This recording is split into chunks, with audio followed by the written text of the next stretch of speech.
한 마음으로 힘써 싸우세.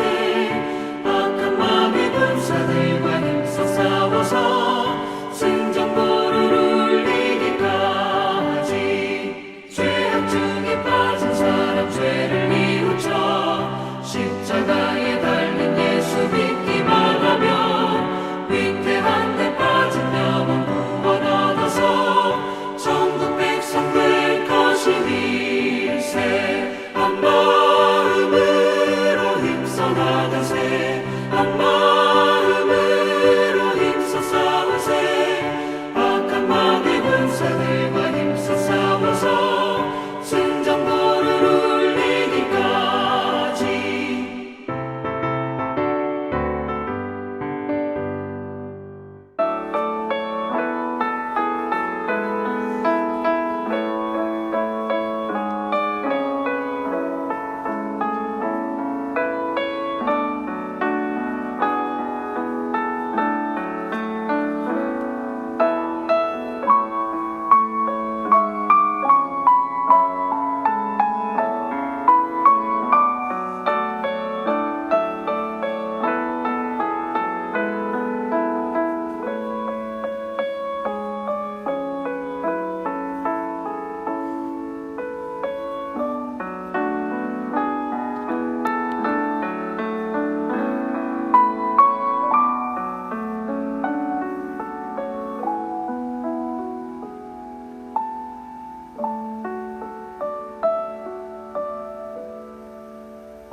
오늘 함께 묵상할 말씀은 출애굽기 7장 1절로 14절 말씀입니다. 1절 여호와께서 모세에게 이르시되 볼지어다 내가 너를 바로에게 신같이 되게 하였은즉 내 형 아론은 네 대언자가 되리니 내가 네게 명령한 바를 너는 네 형 아론에게 말하고 그는 바로에게 말하여 그에게 이스라엘 자손을 그 땅에서 내보내게 할지니라.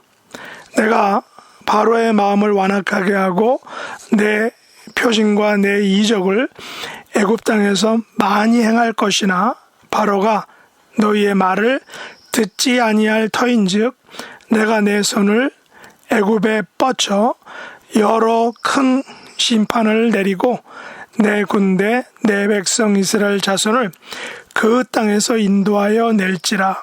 내가 내 손을 애굽 위에 펴서 이스라엘 자손을 그 땅에서 인도하여 낼 때야 애굽 사람이 나를 여호와인 줄 알리라 하시매. 모세와 아론이 여호와께서 자기들에게 명령하신 대로 행하였더라. 그들이 바로에게 말할 때에 모세는 80세였고 아론은 83세였더라. 여호와께서 모세와 아론에게 말씀하여 이르시되 바로가 너희에게 이르기를 너희는 이적을 보이라 하거든 너는 아론에게 말하기를 너희 지팡이를 들어서 바로 앞에 던지라 하라. 그것이 뱀이 되리라. 모세와 아론이 바로에게 가서 여호와께서 명령하신 대로 행하여 아론이 바로와 그의 신하 앞에서 지팡이를 던지니 뱀이 된지라. 바로도 현인들과 마술사들을 부르며 그 애굽 요술사들도 그들의 요술로 그와 같이 행하되 각 사람이 지팡이를 던짐에 뱀이 되었으나 아론의 지팡이가 그들의 지팡이를 삼키니라. 그러나 바로의 마음이 완악하여 그들의 말을 듣지 아니하니 여호와의 말씀과 같더라. 여호와께서 모세에게 이르시되 바로의 마음이 완강하여 백성 보내기를 거절하는도다. 아멘. 오늘 말씀의 제목은 여호와의 말씀과 같더라입니다. 오늘 본문인 출애굽기 7장은 애굽에 내리신 10가지 재앙의 서막, 개막전으로 모세와 바로가 지팡이와 뱀으로 서로의 자웅을 겨루고 있습니다. 개막전 역시 아론의 지팡이, 즉 뱀이 애굽 주술사의 지팡이, 즉 뱀을 삼키는 승리를 거두게 됩니다. 이 개막전 싸움을 통하여 하나님께서 바로와 애굽을 어떻게 다루실 것인지를 말씀하시고 후반부에는 물이 피가 되는 첫 번째 재앙이 등장합니다. 결국 개막전 싸움과 나머지 10가지 재앙을 통한 싸움에서 하나님께서는 전승을 거두십니다. 이것이 바로 오늘 말씀의 제목 여호와의 말씀과 같더라는 말씀이 의미하는 것입니다. 하나님께서는 모세와 아론으로 하여금 바로에게 처음에는 신사적으로 대합니다. 좋은 말을 할 때 이스라엘 백성들을 애굽에서 내보내라고 말하는 것입니다.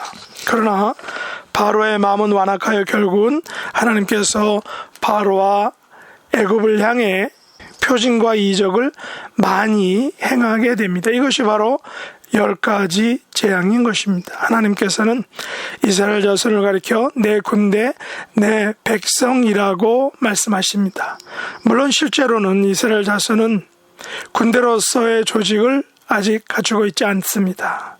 엄밀한 의미에서 하나님의 백성으로서도 조직되지 못했습니다. 이스라엘 자손은 출애굽 후 광야 40년 동안을 걸쳐 하나님의 군대가 되어가고 하나님의 백성이 되어가는 것을 볼 수 있기 때문입니다.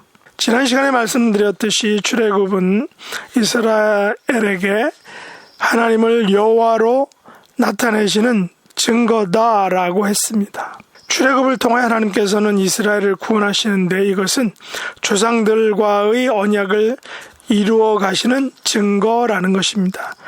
그 출애굽 사건을 통하여 이스라엘은 하나님을 여호와로 구원을 성취시키는 하나님으로 알게 되는 것입니다. 그러나 이것은 비단 이스라엘 자손에게만 해당되는 것이 아닙니다. 5절에 보시면 하나님께서는 애굽 사람이 바로 이 출애굽 사건을 통하여 하나님을 여호와, 즉 구원을 성취하시는 하나님으로 알게 하시기를 원하셨습니다. 그리고 이 모든 구원의 과정은 여호와께서 명령하신 대로 행해졌다는 것입니다. 그래서 출애굽 기자는 7장에서 여호와의 말씀과 같더라 라는 이 문장을 2번이나 사용합니다. 바로 13절과 22절에서 여호와의 말씀과 같더라고 이렇게 말씀하고 있기 때문입니다. 물론 이 말씀을 하시게 된 배경은 하나님께서 바로의 마음을 완악하게 하시겠다는 말씀과 같다는 의미로 사용되었습니다. 하나님께서는 바로의 마음이 계속해서 완악하게 되게 하셨다라는 것입니다. 바로는 하나님께서 모세와 아론을 통해 보여주신 많은 이적과 표징에도 불구하고 마음이 완악해졌습니다. 이스라엘을 그 땅에서 내보내라는 여호와의 명령에 불순종했던 것입니다.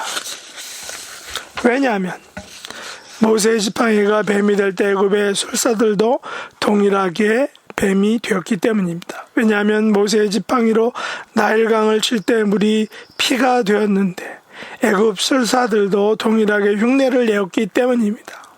그러자 바로는 여호와가 별거 아니라고 착각하게 되었습니다. 결과적으로 바로 마음의 완악함은 그와 애굽의 하나님의 진노와 심판의 숯불을 차곡차곡 쌓고 있는 중이었다라는 것입니다. 우리 하나님께서는 말씀하신 것을 그대로 행하십니다. 말씀하신 언약을 온전히 지키신다라는 것입니다. 출애굽 사건은 하나님께서 아브라함과 이삭과 야곱과 그리고 요셉을 통하여 계속해서 말씀하신 언약이었습니다. 이제 그 언약이 모세를 통하여 성취되고 이루어지는 것입니다. 이 같은 언약의 성취가 바로 오늘 본문의 제목 여호와의 말씀과 같더라 라는 말의 의미인 것입니다. 1차적으로 여호와의 말씀과 같더라 라는 말은 애굽왕 바로의 마음이 계속해서 완악하게 될 것을 언급하신 여호와의 말씀과 같더라라는 그런 의미이지만 궁극적으로는 여호와께서 아브라함과 이삭과 야곱에게 약속한 언약 가나안 땅을 그의 후손들에게 자손들에게 주시겠다는 약속이 출애굽 사건을 통하여 이루어지는 것이 성취되는 것이 바로 여호와의 말씀과 같다, 여호와의 말씀처럼 되었다라는 사실입니다.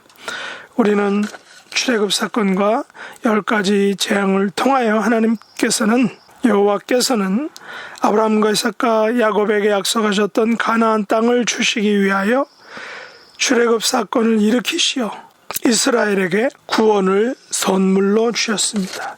동시에 출애굽 사건과 10가지 재앙을 통하여 애국과 온 열국이 여호와가 누구이신지 알게 만드는 것이었습니다.